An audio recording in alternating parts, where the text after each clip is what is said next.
good evening, everybody. It's a real pleasure to be back here in Seattle. I grew up just north of the border in Vancouver, British Columbia, so it feels like coming home to come back to the Pacific Northwest. And I've actually spoken in this room, and it's a wonderful place to give a presentation. So I thank you all for taking time out of your busy lives to come down and hear me talk a little bit about dinosaurs. Over the next few minutes, I'm going to try and talk to you about three things. One is a project that I started in the year 2000, and it's in southern Utah, and it's yielded a whole bunch of amazing dinosaurs that tell us a lot about the world of dinosaurs in general, and maybe something about our own world. Second thing I'll do is talk about why we should care about dinosaurs. I mean, yeah, 4- and 5-year-olds love them, but why should we, invest time in doing research on them? And why are so many adults interested in dinosaurs? So how many people here think they'd like to be a paleontologist when they grow up, and it's okay if you're a grown-up putting your hand up? Yeah. There aren't many fields where you could say that, right? That all these kids aspire to be paleontologists. I was one of those kids. This is me at the age of 4, hugging what would one day become the state fossil of Colorado, where I now work, Stegosaurus. And most kids might go through this phase and then they grow up and they go on to become lawyers or doctors or, technicians or computer specialists, whatever it is. I just never grew up. And so now I get to do the kind of thing I wanted to do since I was a little kid. And there was a time in my life when I could reliably spell the word paleontologist and not my last name. So this is something that meant a lot to me. So, the very last thing I'm going to do, I said 3 things. Going to talk to you about work in Utah, going to talk to you about why we should care about dinosaurs, and at the end, I'm going to make a plea to all of you based on some work that I've been doing recently about kids and nature. So, let me get things started. When we think about time, we think about time in scales that are very, very tiny. A year, couple of years, maybe 10 years. At the most, 100 years. 100 years seems hard to believe. Paleontologists daily have to think in time scales that are far beyond this. So I want to walk you back in time to look at planet Earth and watch it change in reverse. So it's like showing a movie, but in reverse. So this is the way the Earth looks today. And of course, we can all recognize here, there's North America and South America and Africa and Europe and Asia and Australia. So we're somewhere up here. Now, if we go back in time only 50,000 years, and you might say 50,000, that's a lot, but for a paleontologist, that's yesterday. 50,000 years, things look exactly the same in terms of how the Earth's continents are compared to each other, but you can see all this white stuff that is the Ice Age 50,000 years ago. And if we go back, present day, Ice Age, present day, Ice Age. And there was enough ice in Seattle to bury the Space Needle easily. Phenomenal to think about that we would be under a mile of ice thereabouts. I mean, absolutely incredible. So let's step back further in time. 50,000 years, like I said, that's kind of yesterday for a paleontologist. Let's go more than 10 times, over 100 times back, 55 million years ago. And now you can see things are starting to change on the planet. South America and Africa are closer together. North America and Europe are closer together than they were. Let's continue. So this is still dinosaurs long extinct, 55 million years ago. The last dinosaurs are about 66 million, with one exception we'll talk about later. Now we go back to 90 million, so we've almost doubled that time. And 90 million years ago, you can see that South America and Asia are literally fitting together like pieces in a puzzle.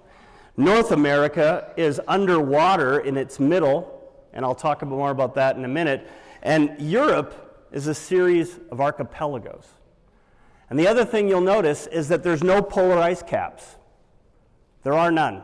So today, we know we live in a world that's warming up. People call it global warming. And yet, we are still in an ice age. We still have polar ice caps, but we are heading to a world that is more like this. And when all that ice melts, sea levels rise, and that's what happens. All these continents get flooded by seas. So this is 90 million years ago. So let's take another step back to in the Jurassic, 150 million years ago. now South America and Africa are united, but they're still separate from the northern hemisphere. And if we go one more big step back in time to 225 million years ago, to the Triassic, which is when dinosaurs first appeared, you can see all the continents are united in one giant supercontinent. And some smart kid is going to tell me the name of this supercontinent. Pangaea, exactly right. So that means that if you were down here, sort of where Argentina is today, you could walk anywhere in the world pretty much you want, with a few exceptions about island archipelagos. And this is where dinosaurs first appeared. So the reason we find dinosaurs on every continent, including Antarctica, is not because they swam or flew, they walked. Their ancestors walked over all these landmasses, and then, as the landmasses came apart, the dinosaurs just went along for the ride, like they were riding on giant rafts. So I want to focus now on North America, which is where I've done a lot of research, particularly over the last sort of 15 years. Before that, I did a lot of work in Africa and Madagascar and places like that, but I really want to focus on North America. And if we go, this is 76 million years ago. So once again, an age of extreme global warming, no ice caps, sea levels much higher than today, and there was a shallow sea that went all the way from the Arctic Ocean to the Gulf of Mexico. So North America was not one landmass, it was at least two. The one in the west has been named Laramidia, and the one in the east has been named Appalachia. And there were sea monsters, giant mosasaurs, which are big lizards, and plesiosaurs, big long-necked things, swimming around in these oceans, and dinosaurs on land.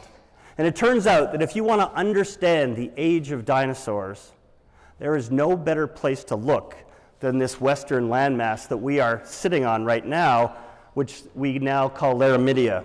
And that's because we have fossils from this time period, what's called the late Cretaceous, the end of the age of dinosaurs, all the way from Mexico in the south to Alaska in the north. And all these places are producing fossils. Most of them are on the east side of the Rockies, which is why it's so cool that we have Washington's first dinosaur on the west side of the Rockies up here. You just don't find many of those. The rocks aren't around to preserve them, or at least they're not exposed typically. But I want to focus on one part of this area, and that's the state of Utah, in a place in southern Utah known as Grand Staircase Escalante National Monument. If you've never heard of it, that's not a big surprise, but I bet you've heard of all the places around it. Grand Staircase makes up about 2 million acres of southern Utah. It's the bulk of the southern part of the state, but it is surrounded by Zion National Park and Arches and Capitol Reef and Canyonlands. All these national parks almost form a necklace around Grand Staircase. But Grand Staircase, 2 million acres, only about 5 roads to this day go through it. So it was the last area in the lower 48 states to be mapped simply because it's so rugged. So when we think of Utah, we think of red rock country, places like this. Back in the age of dinosaurs, it was very, very different. So if you were to go to, if you were to go to southern Utah today, and you were to drive south of Grand Staircase on this beautiful highway towards Page, Arizona, you would see rocks of different colors that look like giant steps, literally that a giant would take to walk up the side of a hill.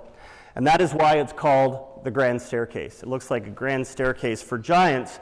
And the rocks are different colors because they represent different kinds of environments that span the entire Mesozoic, the entire age of dinosaurs.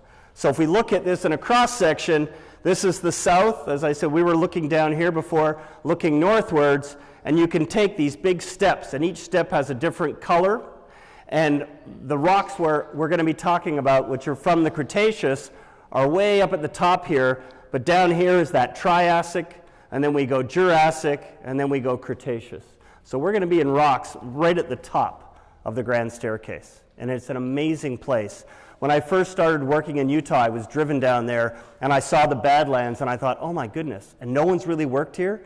And they said no, because it's just so difficult to get into and out of.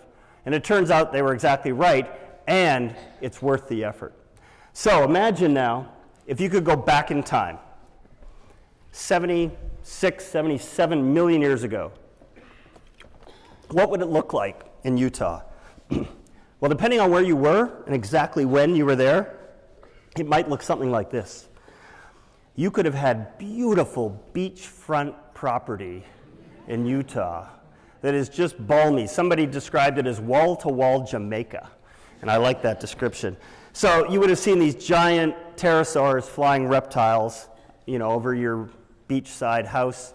And if you were to wander out in the backyard and head inland, you would see this kind of a look with big winding rivers going through the flatlands, heading towards mountains to the west of you. And if you were to zoom down into this swampy wetland, you would see a lot of different kinds of animals, including dinosaurs. So let's have a look at the panoply of dinosaurs we might look at. These are called the cows of the Cretaceous. They are duck-billed dinosaurs or hadrosaurs. They grew up to about 30 feet long at this time in this place. We've found dozens of skeletons of these things, most of them with skin attached to them. Incredible creatures. There are horned dinosaurs as well on the wandering around these wetlands. This particular one is a really weird one that was found up in Montana, but they all have these bony bells and whistles coming off their heads. There are dome-headed dinosaurs called Pachycephalosaurs, and these are not the Einsteins of the dinosaur world. That is solid bone in there. The brain is much smaller than my fists. They're not doing calculus or anything like that, but they're amazing creatures nonetheless. All plant eaters so far. Here are these four-legged tank-like creatures called Ankylosaurs, and they have bony armor from the tips of their noses to the tips of their tails. And one group of them had a club at the end of their tails that may have been used as a weapon. Some of them had so much body armor on their bodies that their eyelids are bony, so they could close their eyes and protect their eyes. Now, why would you need so much protection? Well, it's pretty easy to see that this animal isn't going anywhere quickly, and it's living in a world with tyrannosaurs. So you better be able to defend yourself. And if you can't run away, one technique is to have lots of armor, hunker down, have a low center of gravity, and just try and fight your way through things. And particularly once they're big, they probably wouldn't have been hassled too often. So these are the big predators. It's not T-Rex. This is millions of years before T-Rex, but there were tyrannosaurs all up and down Laramidia. So they were the top predators of the time. And in addition to these big carnivores, there were a bunch of little meat eaters, what we've now affectionately called raptor dinosaurs, thanks to Velociraptor in Jurassic Park. And they come in all kinds of different sizes and shapes, some with big sickle claws. In fact, virtually all of them have big sickle claws on their feet, but some are very little and some grew very, very large. Not so much in North America, though.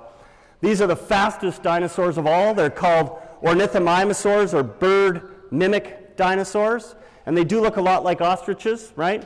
They were fast, maybe running at speeds of 40 miles an hour or so, something in that realm, we're not really sure. And we don't know for positive sure, but we think that they may have been omnivores, eating both animals and plants. So this is the kind of thing you would have seen looking out your window if you had a house on the coast of Laramidia 77 million years ago. Now, starting in the 1960s, paleontologists began to notice that the dinosaurs they found all the way from Alberta down to Texas were the same groups of dinosaurs.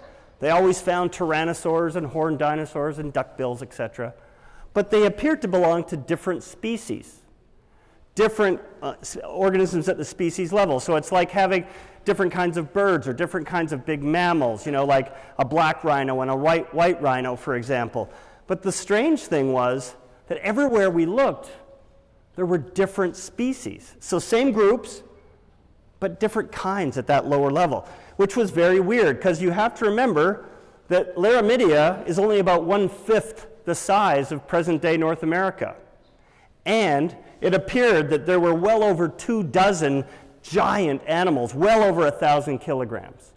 Now compare that today with Africa, where we think of the big animals living. There's only about 5 species of animals in Africa that exceed 1,000 kilograms, things like elephants and giraffes and rhinos and hippos. Only 5, covering the whole continent. Now we're talking about an area that's 1/5 the size that has well over 24 giant animals. And there's a good reason why there's not so many today in Africa. Some may have been wiped out by us, but there's other reasons, and it has to do with making a living. There has to be enough food to support all those different species if they're going to persist over a long period of time. So when I started working in Utah, there was a mystery to be solved. And that mystery was this: how could so many different kinds of giant animals live together on such a small chunk of land, a little bit of real estate? And when we thought about it, we really could come up with only 3 reasons to explain how you could have different dinosaurs living in Montana and Utah. Why wouldn't they be the same ones? And our 3 reasons were, these 3 possible solutions were, the dinosaurs maybe didn't coexist. Maybe they lived at different times. Remember, we think in these very short time frames, maybe these dinosaurs appear different just because we're sampling periods that are millions of years apart. And maybe if we could really sample the same time periods, we would find that they would be exactly the same animals north and south on Laramidia. So that was one hypothesis to be tested. The second hypothesis is that there was just a whole lot more food around back then to support all these different dinosaurs. And the third hypothesis is that the dinosaurs didn't eat as much to make a living. So if they don't have to consume as much food, maybe there could be more species around. And you have to remember, dinosaurs are reptiles, and reptiles today are cold-blooded. And if you think about cold-blooded versus warm-blooded animals, reptiles are like the Toyota Priuses of the animal world. They don't need to eat very often. A crocodile can eat a meal and then not eat again for weeks. A lion of the same size eats and then has to eat again within a few days. So mammals, like us, we're the gas-guzzling SUVs of the animal world. We have to consume a lot of food to keep our internal flames, internal fires stoked. So, which were dinosaurs? We don't know. My guess is we're going to know for pretty certain within the next couple of years, and I have strong biases about it, but we haven't been able to demonstrate it for sure one way or the other. So, keep these ideas in mind. Either the dinosaurs lived at different times, there was more food, or they didn't eat as much, and as ideas to explain how you get so many giants on one chunk of land. Now imagine spending time here, out in the field, wandering up and down hills. How many of you have actually dug up a fossil in a place you'd call Badlands? Put your hands up. A bunch of you. That's great. So you know what I'm talking about here. I've had a chance to work in many places around the world, and I've never worked anywhere as difficult as Grand Staircase Escalante National Monument, because the hills are super steep, and really the only place you find fossils is in the valleys and the ridges, because you can't walk the sides of the hills. They're too steep. So there's a whole lot of area that's not available to you, and you're walking these steep hills wearing a backpack in high winds, which makes it just a little bit interesting at times too. So you can see why there's not many roads through this place. It's just you couldn't do it. And so you have to do a lot of walking, and you have to take motley crews like this out into the field with you, people who are willing to sort of eat the same food every day for a long time and hang out with each other and, bugs and heat and all that stuff. And there are people who just love it. And I've been one of those people. And I'm very proud to have had a chance to go out and find these amazing things. Because the thing that keeps you going out there is the thought that you may walk around the corner and see something that nobody has ever seen before. That is like a prehistoric Rembrandt that no one's ever seen. And you get to be the first human ever to see it. And that thought keeps you going through the tough times. Now, you've got to get there first. And because there's only 4 or 5 roads, you've got to take your vehicles where you can, and those roads get washed out. We spend a lot of time repairing roads, pulling boulders off, and trying to put trees down so we can drive through places. But this is what it's really like. We do, as I say, a lot of walking up and down these hills. For those of you who know Kirk Johnson, Kirk is a Seattleite and was here a few years ago speaking. This is Kirk right here walking up the hill. He's been with us. He's a plant paleontologist, and he's one of the folks who's been out with us in the field. But you can get a real sense of the 3D elements that to walk a mile in this landscape can take you all day. depending on the hills you have to cross. Here's how you find the fossils, and this is pretty typical of paleontologists, but for those of you who haven't found them, you typically look for small fragments rolling down the hill. It's really rare to see that complete skull of a T-Rex staring back at you out of the hill. That almost doesn't happen. So what you find are the fragments of rock, and you trace those up the hill because they've been washed down by water and gravity and stuff, and you look for more bones in the hill. If you find more fossils, which doesn't happen much of the time, then you dig in further. And if you find a part of a skeleton, that's when the hard work begins. And we have to haul out jackhammers sometimes to break through the rock. And sometimes even jackhammers can't do it, and we bring in rock saws to cut through the sandstone, which is very, very hard. But it's worth it because these are the sites that give you the skin and the complete skeletons. So we have to cut down, and you have to do a lot of guesswork and hope that you're not cutting through fossil as you do this. And then eventually you can uncover a skeleton like this. This is the mostly complete skeleton of a 30-foot-long duck-billed dinosaur. And you can see tailbones here, and they're heading up towards the front end of the head. And beside it is rock on both sides covered in skin impressions. So we can actually get a real sense of what the skin looked like all over the body of these animals, which is really quite remarkable. And here's a close-up of those skin impressions right here. You can see the little pebbly skin. And it turns out the skin looks very different on different parts of the body, which we would never know unless we had it covering much of the body. So really remarkable finds. And this has become commonplace for us now to find these dinosaur mummies, as they're called, covered in skin. That's when the real work begins, of course, because once you've uncovered the fossils, you've got to get them out of the Badlands. And since you can't back the pickup truck up to the site, you really, really need graduate students out there. And I was one of those graduate students, and I have the bad back to prove it. I woke up this morning and I was crooked, and I was thanking paleontology, as I woke up and was getting my back loosened up. So if the fossils are small enough, you can put them in a backpack, put it on the graduate student, and just say, go, and go back to the truck. If it's bigger than that, which they often are because we're talking about dinosaurs, you can strap it down to a stretcher, and all these people are holding a stretcher, and then you can get like 6 or 8 people around the stretcher, and you carry it out, and you stop every kind of 30 seconds to a minute because you're tired, and you put it down, and then you switch positions, and then you pick it up again and you go, and you do that for half a day to get one of these things out of the Badlands. If it's any bigger than probably 150 pounds, then you have to bring in something else, and that's when the helicopters come in. And we buy a fair bit of helicopter time every year to get these fossils out because there's no other way of doing it. And occasionally, and this happened to me one of the first years we were working there, we hired this helicopter, and they can take about 1,000 kilograms, something like that, 1,000 pounds, I should say. And we put this huge duck-billed dinosaur in a net, and the net's tied down there, and the helicopter comes down, and he drops the line, and we hook it up, and we say, okay, go. And the pilot tried to lift up the skeleton, and he couldn't lift it. It was still sitting there, and it was barely moving off the ground.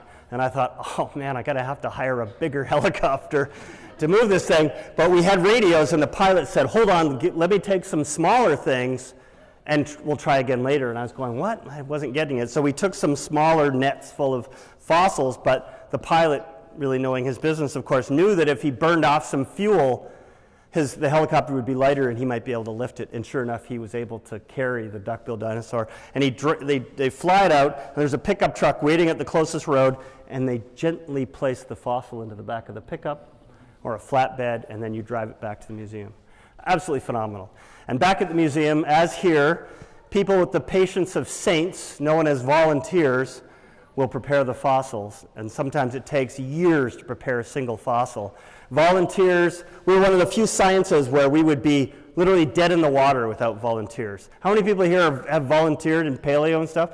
So would you just give these people a hand? Because it's a big deal. Thank you. Truly, we could not advance our science without the volunteers because there's just so much work to do. And they help us find the fossils, dig them up, carry them out, prepare the fossils, study the fossils, and even help us publish papers on them at times. So it's really phenomenal. So I want to show you now the kinds of things we have found in Grand Staircase. Some of these duckbill dinosaurs are there, and this one, it was a brand new species we called Gypasaurus monumentensis, named after the monument. Big Jimmy Durante type nose at the front. Those of you who can remember Jimmy Durante, sorry, I just aged myself pretty good there. Big nose there, and eyeball, this battery of hundreds and hundreds of teeth behind and a beak up front. We found a few different duckbill dinosaurs, including a big tubed one called Parasaurolophus that all you kids will know and all you adults won't know, and that's okay, let them know that. We have found a series of horned dinosaurs, and as Chris mentioned, this is the group that I have worked on the most in my career, and I've been very fortunate working in this place. We were feeling particularly imaginative on this day. It was a relative of Triceratops, and it's from Utah, so we called it Utahceratops. Of course we did. But just to give you, oops, sorry, I want to go back. Utahceratops, the skull is over 7 feet tall. So that tall, just the head. The biggest heads of these horned dinosaurs get close to 10 feet tall. They are the biggest heads of any land-living animals that have ever lived, as far as we know. And Utahceratops is like that, and much of the skull is made up of these bones that go back behind the head. And you have the same bones basically in your head. Imagine if you took the top of your head and stretched it 5 feet behind you. That's what Utahceratops did. Crazy. This is another animal called Utahceratops. The name basically means big nose, horned face, which is kind of sounds like an insult, but is really accurate for this animal. Big nose, horned face. It looks like a bull with the horns coming forward. This one has a shorter frill, or crest, and a very short face. And then there is my favorite, Kosmoceratops. So Triceratops, 3 horns. Yeah, okay, it's pretty cool. Kosmoceratops blows it away. 15 horns on its head, 1 on the nose, 1 on each cheek, 1 over each eye, and 10 across the back. And that doesn't count the little bony doodads on the side of the skull as well.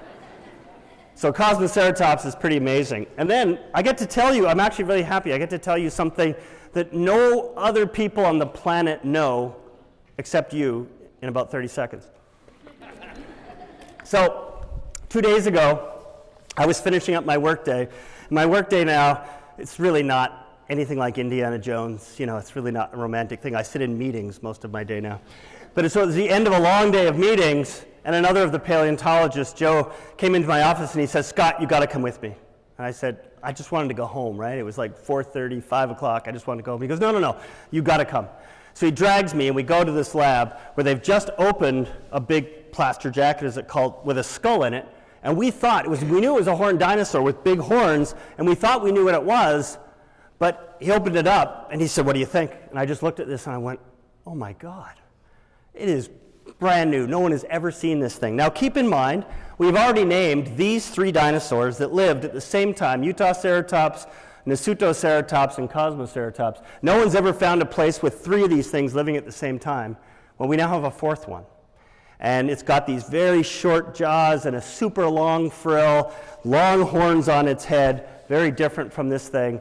And so that's my next project. So we haven't even got a name for it yet. And I'm excited to be able to tell you folks. So you're the first people in the world to hear about this new dinosaur that has yet to be named. So wait, it might take us a couple of years, but that's pretty cool. All right, what else have we got? Little dinosaurs. This one was called Talos. It was described by one of my graduate students who very kindly named it after me, so it's actually Talos Sampsoni, when not Talos Dr. Scott I or whatever. But so here's the deal with fossils. You never name them after yourself. That's really uncool and uncouth, but you can name them for lots of different other reasons: what they look like, where they're found, who found it. I once named a dinosaur after a rock star. Long story, I'll tell you later if you're interested. Was really a bad idea. But this is Talos, a little raptor dinosaur, also named for a Greek god, an Egyptian god. This is a tyrannosaur, so we got a tyrannosaur here too, but it is different than any other tyrannosaur found anywhere else. Tyrannophonius, it's called. So this is the suite of things. So once again, the same groups of dinosaurs as found up and down on Laramidia, but different species. And for those of you who are biologists, different genera and species. So Tyrannosaurus rex, two names, Tyrannosaurus and Rex. They represent, the genus and the species. Both of them were new in most of these cases. So we all of a sudden had this ecosystem that we're trying to put together.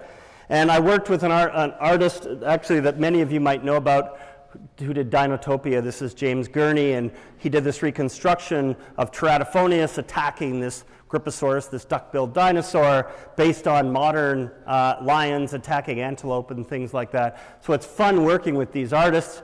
Here's one of my favorite pieces of art.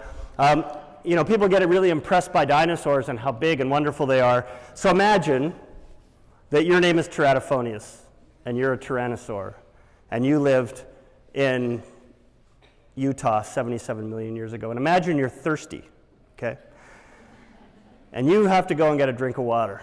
And imagine as you're going to get a drink of water, you're a big tyrannosaur, everybody's afraid of you, but you're nervous, because you know that you might go to take a drink of water and a 40-foot-long crocodile might lurch out of the water to grab you.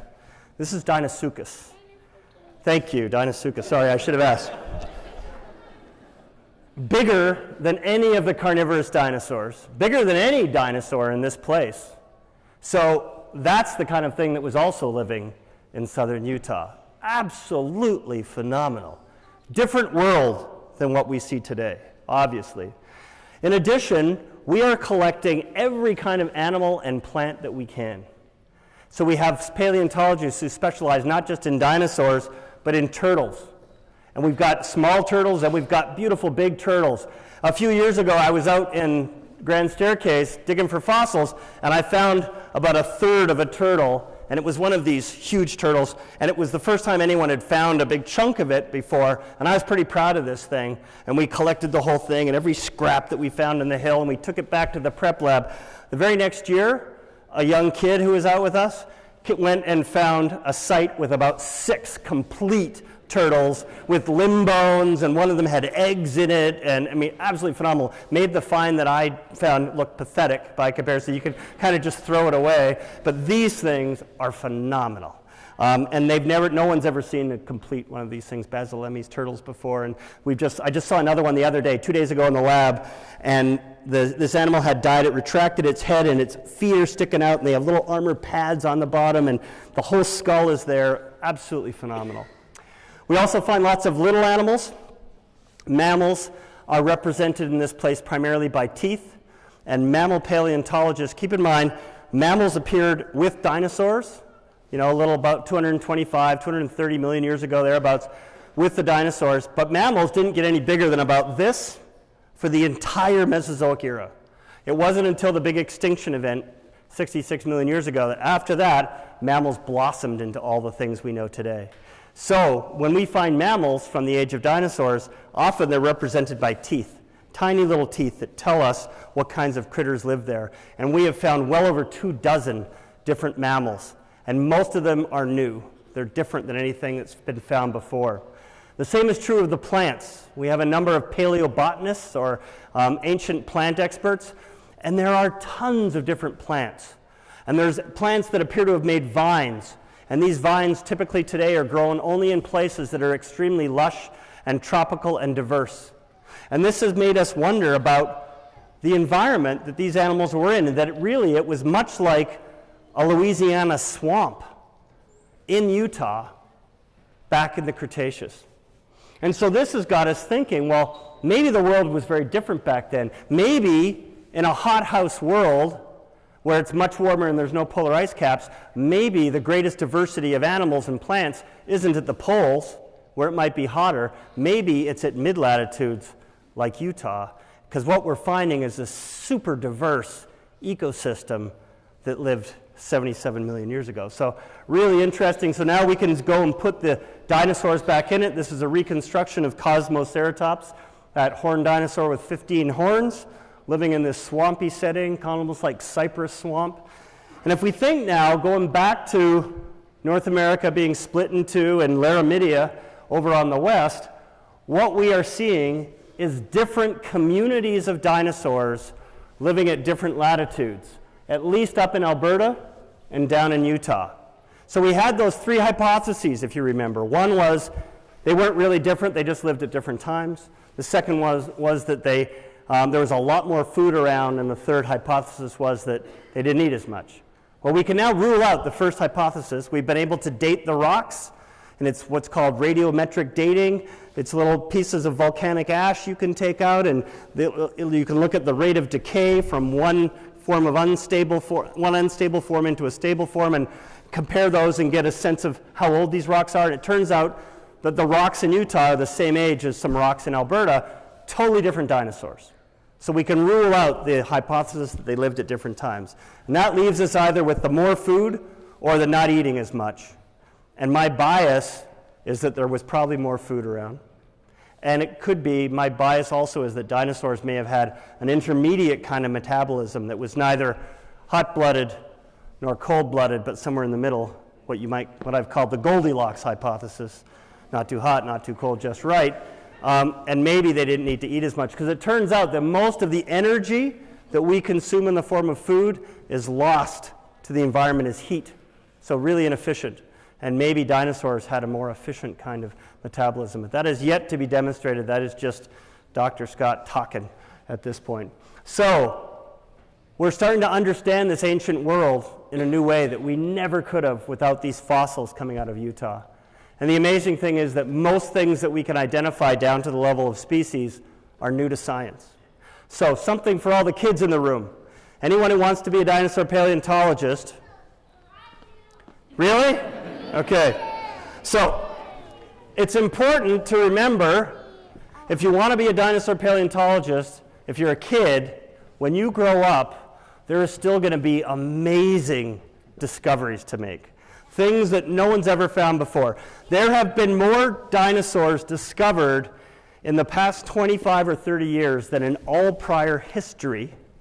And there are still many, many dinosaurs being discovered all the time. Virtually every single week, we announce a new dinosaur. So remember that. And here's another thing. This kind of bugs me about how we talk about science, so I'm just going to get this off my chest. We often teach science like it's out of a textbook, like it's a whole bunch of facts. And it's just people have figured it out, and the world's already known, and you just go through the books and you read what scientists have figured out. Let me tell you that that is not true. That in virtually every area of science, people are making fundamental discoveries all the time. So whether you want to be a paleontologist or some other ologist, there will be amazing discoveries for you to make when you grow up. So if you want to be a scientist, remember that. It's not just about adding little tidbits to this giant textbook. It's about figuring out fundamental things. Okay, now, I told you that I was going to talk about why you should care about dinosaurs. So let me start with this really bad day, 65 million years ago, when a giant rock about 10 kilometers across slammed into the Gulf of Mexico, caused a shock wave. It came in from south to north, hit the Gulf of Mexico near the Yucatan, and sent a shock wave northward that wiped out trees and animals, everything else. It then disintegrated a big chunk of the earth and sent pieces of itself and the earth up into the atmosphere, and then a bunch of that rained back down, causing a heat pulse. And if you think about seeing a shooting star at night, that shooting star often is not much bigger than a speck of dust, but if you take that matter and convert it into pure energy as it comes through the atmosphere, it fluoresces and makes a big bright light. Well, imagine if you take a big chunk of the earth and send it into the atmosphere and rain it back down. The thought is that there would be a heat pulse that also would make it pretty difficult for life, at least in that part of the world. And there were fires and there were all kinds of other things. So as I said, really bad day. Everything alive today is a direct descendant of animals and plants that survived that event. And that is true of every major extinction in the history of life. So there is an unbroken line of mothers that goes from you back well over 100 million years. Now that's a phenomenal thought. We are all tied to those organisms that survived these big events like this one that took out the dinosaurs. So dinosaurs can tell us about mass extinction. And you may have heard the news that we may be heading for another mass extinction, except this time humans are the asteroid on a collision course with the Earth. And this time we have a choice about whether it happens or not. and we have time to turn things around. So by understanding the age of dinosaurs and how life responded after a mass extinction, we can think about that. And Chris Sedor and his team work on mass extinctions and how life responded to the biggest mass extinction of all time, and that work is happening right here at the University of Washington. So looking at dinosaurs can also tell us about a warming planet. And as I mentioned before, we're still in an ice age, and that is the unusual state for the Earth. For most of Earth history, Earth has been a planet without polar ice caps, what we call a hothouse world. So global warming is the norm, in other words. And by looking at how the planet responded, we can figure out where we're heading. If you want to understand how the Earth is going to respond in a warming phase, you can't go anywhere on Earth and figure that out today because we're still in an ice age. So you have to go back in time and look at periods of time when the Earth was much hotter, and then look at how animals and plants and other things responded in that warming world. And it's one of the things that we've been trying to figure out in Utah, and our preliminary evidence suggests that ecology and evolution actually work differently in a hothouse world than in an icehouse world, which is pretty interesting. And I won't go into that anymore right now. But the other thing that dinosaurs can help us with is this amazing story that hardly anybody knows in enough detail. And this story is the story of all of us. This is a story that begins, over 13 billion years ago with the origin of stars and galaxies, and then planets, which led to the origin of life, single-celled life, and then multicellular life, and ultimately things like dinosaurs, and then finally, things like birds. We don't teach this story, and I have to credit a local boy, Bill Gates, who has been putting money into trying to get this story told in high schools. This is arguably the most important contribution of science. It's a story we didn't even know 3 decades ago. We didn't know about how everything was connected to everything else, and how you had to have hydrogen and helium before you could have stars, and you had to have stars before you could have heavier elements, and you had to have those heavier elements before you could have planets, and you had to have planets before you could have the kind of chemistry you get on planets that allows for life, and you had to have single-celled life before you could have multicellular life. So Carl Sagan was right. We are made of star stuff, and that is absolutely phenomenal. But we are equally made of Earth stuff, the stuff of the Earth. We are made of bacterial stuff. We're made of all the parts that have led to us being here today.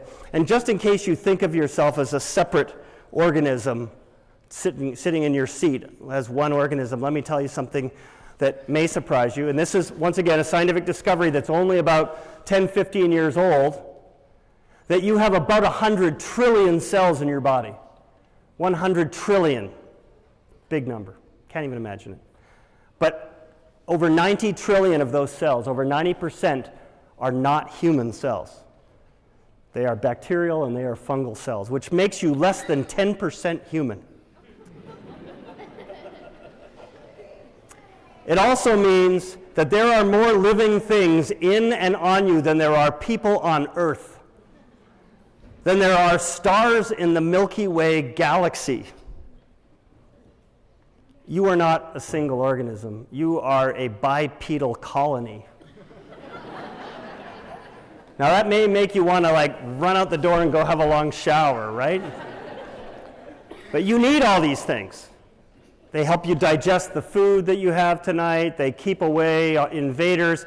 And it turns out that the more we find out about this thing we call the microbiome, the more amazing it is. And it turns out that medicine now may have been looking in many of the wrong places to find cures for certain things, that they may have to do with the interaction between this microbiome, these trillions of microorganisms, and ourselves. So this is a whole new field that is just beginning to be explored, and it is all part of this amazing story that leads up to us being here at this moment, which is a story that's unfinished. The decisions that you and I make tomorrow will help determine the outcome of this story that's been going on for 14 billion years. Now, I mentioned that there's a relationship between birds and dinosaurs. So I'm going to tell you something that may rock your world, and you might wonder, how can a paleontologist tell you anything that can rock your world? They're only interested in things that have been dead for a long time. But the reality is, based on what we understand now, this hummingbird is a dinosaur. That eagles, owls, albatrosses, all dinosaurs. That these birds, in fact, flying around our backyards, they are not closely related to dinosaurs in the same way that we call elephants mammals because they have features that make them mammals. Birds are dinosaurs. So, if that's true, there's a certain few things that are kind of interesting. First of all, that means that if you like to eat chicken or turkey, you like to eat dinosaur, which is pretty cool. Kids love that, by the way. It also means that it answers a problem that paleontologists have been thinking about for a long time, and now we finally know. What do dinosaurs taste like? Chicken. Thank you. It also means that with about 10,000 living species, compared to about 6,000 of mammals, dinosaurs still rule the world. Right?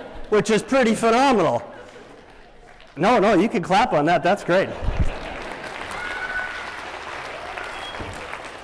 So I love that, being a dinosaur paleontologist. So there's lots of reasons to care about dinosaurs, but I want to finish with one last one, and it's the last point I wanted to make. And that is that we need to connect people with the natural world. And I am going to argue that it is one of the most pressing and overlooked issues of our time. If you were to survey scientists on the University of Washington campus and say, what are the most pressing issues of our time, you would hear answers like global warming, species extinctions, habitat destruction. And they would all be correct. And I would say they would be missing a fundamental one, which is the disconnect between people and nature. We need to get people connected with nature. I do this show. How many people have seen Dinosaur Train? Put your hands up. Wow. Okay, I'll tell you, I'll do a quick little vignette and I'll come back to the kids in nature. I'll tell you a little story about Dinosaur Train. So I was working at home. I was living in California at the time, and I was at home one day looking out at the ocean, and I get this phone call, and it's an executive from the Jim Henson Company. And you don't get these phone calls every day, right? And she says, hey, we're doing this show on dinosaurs. We're going to put it on PBS. Are you interested in being part of it? And I said, well, that sounds pretty cool. What's it called? And she said, oh, it's called Dinosaur Train. And I said, you can't call it that. And she said, well, why not? And I said, because I'm a paleontologist that studies dinosaurs. We're always trying to convince people that humans and dinosaurs didn't live at the same time. You can't go sticking them both on trains. This isn't the Flintstones anymore, right? And she said, no. We're only going to put dinosaurs on the train. And I stopped and I thought, well, that is just brilliant, right? Like, that's like chocolate and peanut butter if you're 5 years old. And so I said, I'm in, like, this is great. And so we've done Dinosaur Train, but even back then I had this thing about getting kids outside, and I thought, oh my goodness, if I get involved with a television program that addicts kids even more to screens, that's a problem. So I negotiated to say something about getting kids out in nature. And my wife came up with the line that I say at the end of every single episode of Dinosaur Train. Some of you probably know it if you've seen the show. It's get outside, get into nature, and make your own discoveries. Now, I'll be honest, I had no clue if a television show could encourage kids to turn off the TV and go outside. That was an untried experiment. But 7 years later, I'm very happy to report that it's been a great success. I've heard from hundreds of parents who tell me about their kids, little Billy out there digging holes in the backyard looking for fossils. I'm sure the parents love me for that, right? And then, little Jenny's out there looking at dinosaurs flying around in the trees and stuff. The kids are getting outside in part because of the show, which is great. And that's exactly what we really hope for. And it's been so successful that we've made it a central theme on Dinosaur Train, and that was so successful that PBS is now launching other shows that are featuring the need to get kids out into nature. But I just want to underline this for all of you, because you may not know the severity of the situation. So here's the data. The average American kid today spends 7 to 10 hours every day looking at screens. 7 to 10 hours. A study was done a few years ago, and it was 7 hours, and they thought, oh my goodness, that's incredible, that can't be right. And they did it again, and it was closer to 10. It was actually going up because kids were multitasking and looking at multiple screens at the same time. Over 7 hours a day. That same average American child spends on the order of 7 minutes a day playing outdoors. Now, how many of you grown-ups can remember playing outside when you were a kid? Put your hands up. Yeah. And if I were to ask you to remember a time or a place that was super meaningful to you as a kid, I'll bet well over 95% of you would name a place that's outside. So now, imagine a generation from now, somebody standing here asking an audience that same question. And imagine if 95% of the people pick a place that's inside because they never go outside anymore. Richard Louv wrote about the last child in the woods, that maybe if we're the last generation to do this, and so if we don't change it around, there's going to be a last child in the woods. We are the last generation in the woods, the last generation that grew up remembering what it was like. I distinctly remember growing up in Vancouver, just north of the border. Saturday morning, my mother would say, get on out inside, go outside and play. And I'm pretty positive I remember hearing the door being locked behind me as I went outside. And it was like, you just come back at the end of the day, and that was all good. That doesn't happen anymore. And there's all kinds of reasons that we don't need to go into, but there's good reason to get kids outside. It is critical for their mental health, emotional health, physical health, and there's a bunch of data to back it up. This is what we need. We need kids who love nature, who want to go outside and play. And this past year I published a book, and I had the pleasure of coming to Seattle, and I told a few other people earlier, I did a national book tour to support this, and I got the strongest positive reception in Seattle of anywhere in the country. So you are all to be congratulated. This place is aware of the importance of nature and getting folks outside, and they recognize that this is a problem. So, all you kids, make sure you ask the grown-ups in your life if you can go out and play. And all you grown-ups, make sure that you get kids outside. It is one of the greatest gifts that you can give them and could be life-changing, not just for the kids, but for the planet, for the places we live. Because let's face it, why is anyone going to become sustainable and worry about global warming or species extinctions if they don't spend any time outside? A screen looks the same in Seattle as it does in San Diego or St. Louis or Timbuktu. The only way we're going to care about these places is to go outside. And even places like national parks, those decisions to keep those places are made by every generation. And if kids don't get outside and connect with nature, why are they going to keep those places in the future? So this is a really critical issue of our time, and we need to raise awareness on it. So I'll do a few acknowledgements here with Grand Staircase, the National Science Foundation, etc. I also want to acknowledge the artists that produced the Paleo Art. They help bring these dinosaurs to life in ways that us artistically challenged people can't do in the same way. And so I really want to acknowledge all of their efforts. And lastly, I just want to thank all of you for being here tonight. I really appreciate it. I know that it's a big deal to come out and spend time listening to a presentation, and I appreciate the fact that you all came tonight. So thank you very much, and I'm happy to answer any questions you want to throw at me. But before we gather those questions, I guess I'll ask a question first off. But I don't want to take any kids' thunder on which question to ask. So I guess I'll ask, what's your favorite dinosaur, Scott? You weren't listening. I talked about that in the talk. So my favorite dinosaur is that Kosmoceratops one, the one with 15 horns. And if I were to ask all the kids in the audience, okay, so how many people think that T-Rex is their favorite dinosaur? Put your hands up. There's a bunch of them. And it's the same wherever I go. And I've always found this amazing that kids, when they're asked what their favorite dinosaur is, they pick an animal that was over 40 feet long that you would not want to meet in a dark alley or anywhere else, like one of the biggest terrors ever to walk the planet. And they go, yeah, that's my favorite, absolutely. So, yes.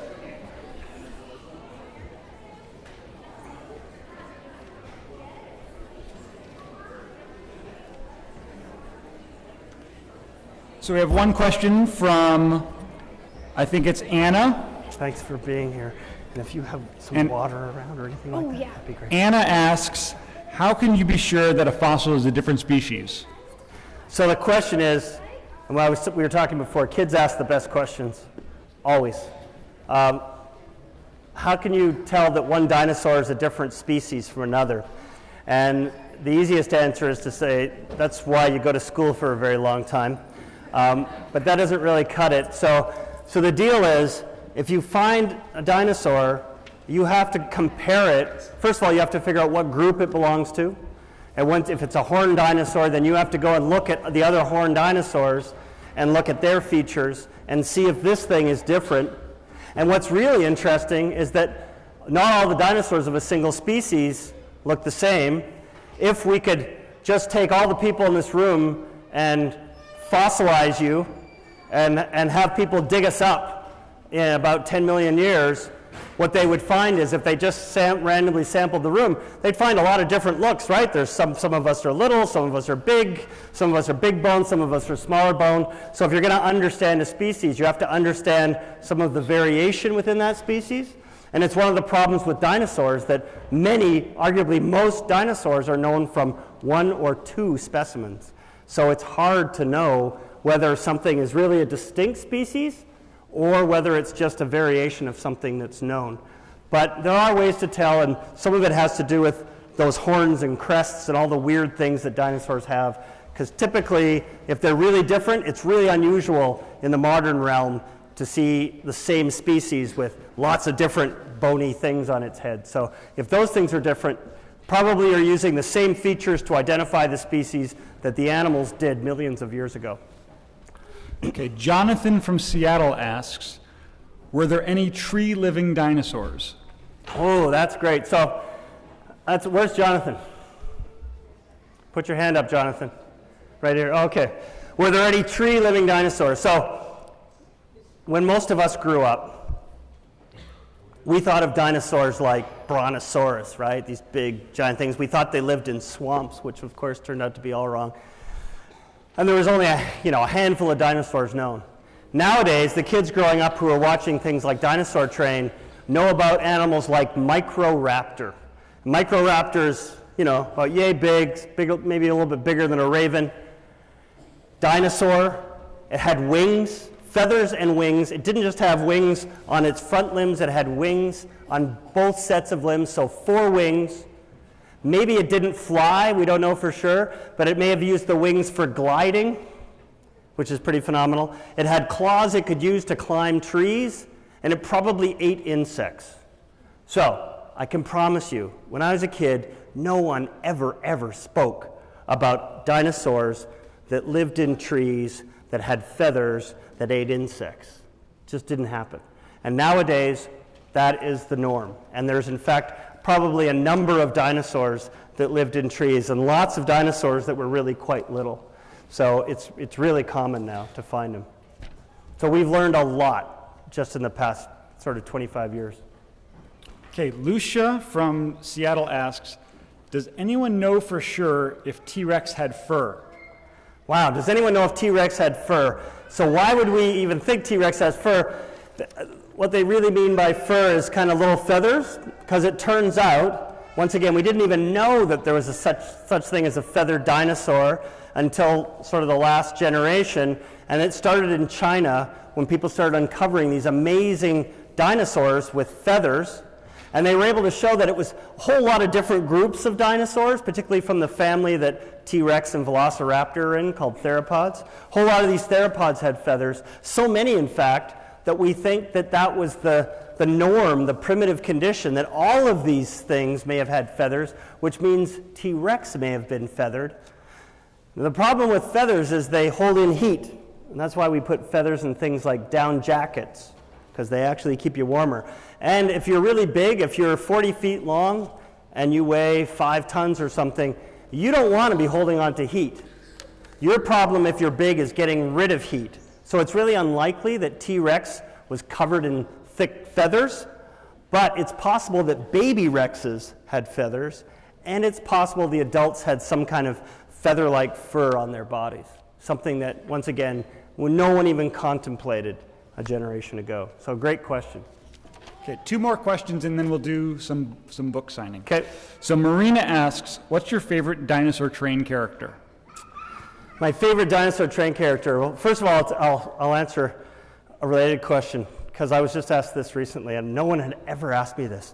People always ask me what's my favorite dinosaur, but someone asked me, what's your least favorite dinosaur? And I stopped and I thought, wow, how do you get that one? And I had to give that a lot of thought. And finally I just said, it came to me, it was obvious when it came to me, Barney is my least favorite dinosaur. I really struggle with Barney. But in terms of my favorite character from Dinosaur Train, there is, if you've seen the show, you might know, we put content in there for adults, so we try and do a little bit of the Pixar thing where we put content in that only the adults will get. And there is a dinosaur from Antarctica called Cryolophosaurus, which has a crest on its head. It was nicknamed Elvisaurus, because it's like Elvis having the pompadour. And so we took Cryolophosaurus and we gave it the, hey, how's it going? Thank you very much. And so he talks and he moves his hips like Elvis and sings and he does the whole thing. So the King is his name. The King, Cryolophosaurus, is my favorite character from Dinosaur Train. Lizzie from Kirkland asks, what was the biggest dinosaur discovery that we've learned that was previously, is now we know is wrong? What was it? What's a discovery that's made something totally wrong? What was the big discovery we learned and we thought was wrong? I mean, I think we have thought a lot of wrong things about dinosaurs over time. And it's a problem where when most of your evidence typically is bones and teeth, you can make up a lot of stories. It's like that brontosaur thing. We used to think they lived in swamps because they were so big we thought they couldn't support themselves on land. And it turns out to be completely wrong. They were like elephants, and they had these big straight limbs that could support huge amounts of weight. And so that was one of the ideas, certainly, that was considered the norm for a long time. Another one is the fact that all these horns on Triceratops and things like that, for a long time, they were thought to be weapons to defend themselves against big carnivorous dinosaurs. But no one really ever bothered to go and compare dinosaurs with animals living today that have horns. And it turns out there's lots of animals with horns and horn-like features, like antlers on deer and horns on antelope, beetles with horns, ants with horns. And it turns out that they use these horns almost invariably, first and foremost, to fight with each other. And it's usually about sex. It's usually about competing for mates, what Darwin called sexual selection. And the horns are used sometimes to lock together and to have these contests of dominance. And it doesn't mean that horned animals will never use their horns to fend off a predator. But first and foremost, those horns are used for competing for mates. So that has completely shifted the way that we look at dinosaurs. And one of the things in North America with like all these different horned dinosaurs that we find, just for example, it's phenomenal. Every species has a different set of these bony bells and whistles on their heads. And if you look at the rest of the body, they're almost identical. So if you cut off the top of the skull and you only look at the jaws and the limb bones and the backbone, you almost can't tell them apart. The only thing that's different in many cases is the horns and the frill. And that suggests once again that evolution at that time was not targeting what these animals did to make a living.